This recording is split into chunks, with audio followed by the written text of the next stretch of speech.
Pretty much anyone that's ever taken a trip in the outdoors has probably heard of Leave No Trace. But what does it actually mean to follow Leave No Trace principles? My name's Ian. And my name's Kim. And today, we're going to be explaining to you how you can follow Leave No Trace principles on your next multi-day rafting or camping trip.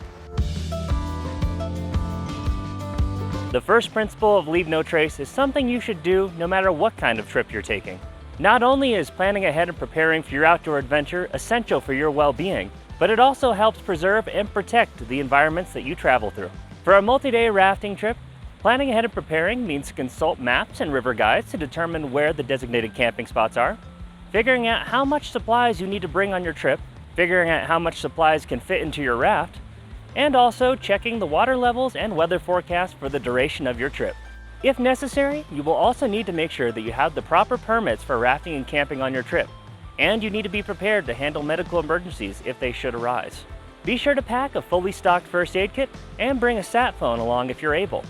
These precautions could be lifesavers if your trip goes sideways. These planning and preparation steps are what go into all of our multi-day rafting trips here at Mild to Wild. They help our trips run smooth, help ensure the safety of our guests and guides, and they help mitigate our environmental impact. In layman's terms, to travel and camp on durable surfaces means to stay on the designated routes and campsites. For rafting trips, this is pretty easy to follow since all you need to do is keep heading downstream until you hit your next campsite. Most well-traveled river systems already have designated campsites to stay at, so just be sure to plan ahead so you can snag the campsite that you want. In terms of garbage, the general rule of thumb is to pack out whatever you packed in. Especially on rafting trips, it's essential that you plan to leave storage space for your garbage and leftover food items. When it comes to liquid human waste on rafting trips, the best practice is to just dispose of it in the river. In terms of solid human waste, there are two options to dispose of it properly. The first is to dig a cat hole or latrine no less than 200 feet from a water source in order to prevent contamination. However, given that the spots where one would dig a cat hole or latrine are common camping spots, that option is generally not permitted on river trips. Instead, the best practice is to bring along something called a groover.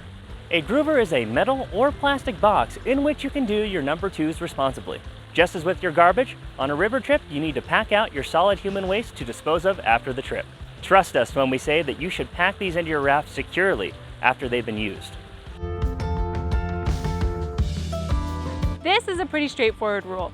Whether you're out on a rafting trip or just a regular old camping trip, don't take anything from the environment as a souvenir. No matter how inconsequential something might seem, there's a chance it might play a vital role in the ecosystem of that area.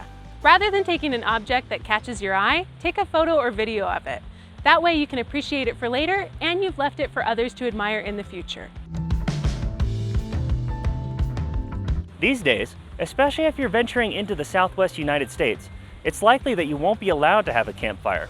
If that's the case, you should plan ahead and prepare for other means of personal warmth and cooking your food. If you are allowed to have a campfire, the best practice is to light it in a previously used campfire spot. These often come in the form of fire rings with a circular wall of stones indicating where to light the fire. If there are no obvious existing campfire spots, then you'll need to set one up yourself. You can learn how to do this by visiting the Leave No Trace website linked below. Last but not least, when lighting a campfire, it's essential that you never leave it unattended. Always follow the Smoky rule of if it's too hot to touch, it's too hot to leave.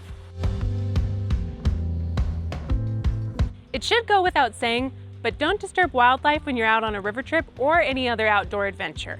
Also, never feed wildlife or leave your food out for them at camp. Feeding wildlife directly or indirectly can make them start to associate people as sources for food. This can become problematic for both them and us.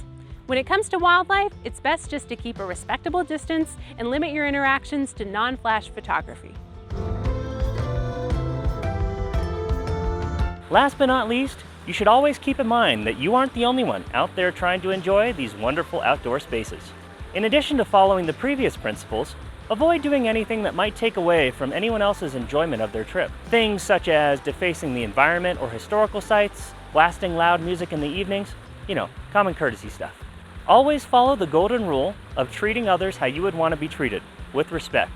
That way we can all keep enjoying venturing into these wild and scenic places together. And that's it for the 7 principles of Leave No Trace and how you can follow them on your next rafting or camping adventure. For more information on these principles, go to the Leave No Trace website linked below. Thank you so much for watching. We can't wait to adventure and leave no trace with you out on the rivers and trails soon.